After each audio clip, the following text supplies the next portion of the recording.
Assalamualaikum warahmatullahi wabarakatuh. Perkenalkan, nama saya Muhammad Zamharir Malongi, kelas C, semester 4, Ilmu Komunikasi. Pada kesempatan kali ini saya akan mempresentasikan analisis saya.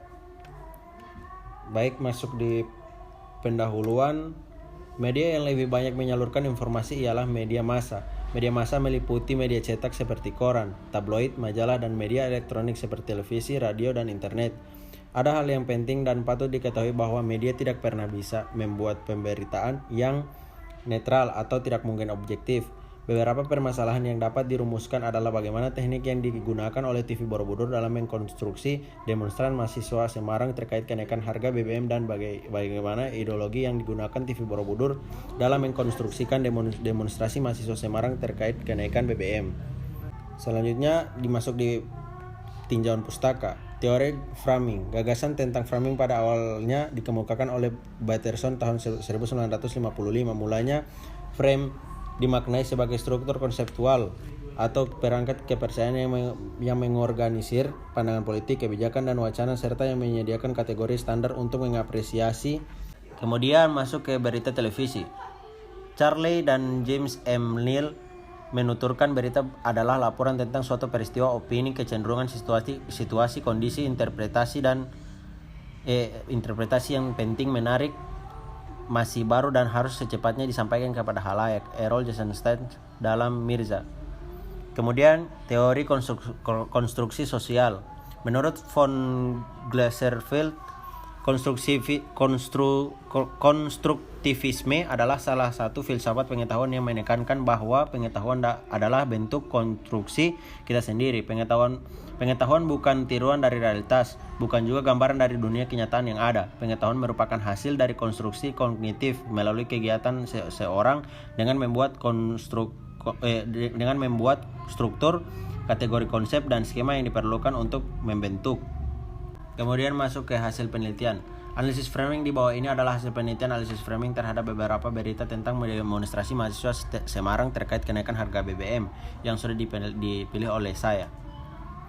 Yang pertama, demonstrasi berlangsung ricuh 27 Maret 2012. Peneliti memaknai keseluruhan isi berita demonstrasi berlangsung ricuh. Framing beritanya adalah aksi anarkis mahasiswa sebagai bentuk penolakan atas rencana pemerintah yang akan menaikkan harga BBM. Kemudian masuk ke lempar air dalam aksi demonstran 29 Maret 2012. Peneliti memaknai keseluruhan isi berita lempar air dalam aksi The Messenger volume 4 nomor 1 edisi Juli 2012. 24 demonstran. Framing beritanya adalah untuk melampiaskan kemarahan mahasiswa melakukan aksi melempar air dengan harapan air tersebut dapat mensucikan hati dan pikiran para pejabat. Lalu aksi mogok makan 28 Maret 2012. Peneliti memaknai keseluruhan isi berita aksi mogok makan. Framing beritanya adalah mahasiswa terpaksa melakukan aksi mogok makan dengan harapan aspirasi mereka didengarkan oleh pemerintah. Selanjutnya, tanggal mahasiswa berbaring di Jalan Pengapon 29 Maret 2012. Peneliti memaknai keseluruhan isi berita mahasiswa berbaring di Jalan Pengapon. Framing beritanya adalah dengan adanya aksi mahasiswa yang berbaring di Jalan Pengapon maka mengakibatkan sejumlah truk tangki terlambat mensuplai BBM ke beberapa SPBU. Aksi ricuh di Jalan Wali Songo 30 Maret 2012. Peneliti memaknai keseluruhan isi berita aksi ricuh di Jalan Wali Songo. Framing beritanya adalah aksi demo terus dilakukan oleh mahasiswa untuk menentang rencana kenaikan harga BBM dan berujung berontak dan kericuhan.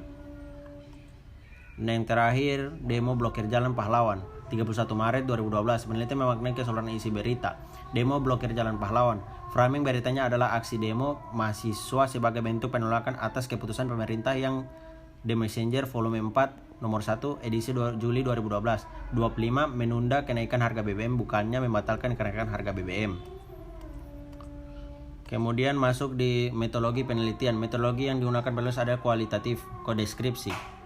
Dengan menggunakan analisis framing milik Zhongdang Pan dan Gerald M. Koczycki. Melalui model analisis tersebut, berita akan dibingkai melalui perangkat framing yang dibagi dalam 4 struktur besar, yaitu sintaksis, skripsi, tematik, dan retoris. Sobor 2009-175. Kemudian kesimpulannya. Peneliti ini menghasilkan beberapa kesimpulan antara lain. Yang pertama, Dalam pembingkaian berita demonstrasi mahasiswa Semarang terkait rencana kenaikan harga BBM di TV Borobudur, dalam siaran berita Jendela Jateng sore, pembingkaian demonstrasi mahasiswa setelah diteliti menggunakan analisis framing milik Zongdang dan Kosicki sudah sesuai dengan perangkat yang ada di dalamnya.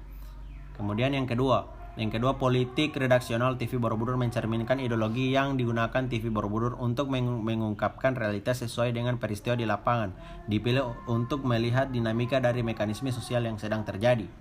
Dan itulah kesimpulan dari presentasi saya. Saya rasa dapat bermanfaat bagi teman-teman sekalian. Wabillahi taufik wal hidayah. Wassalamualaikum warahmatullahi wabarakatuh.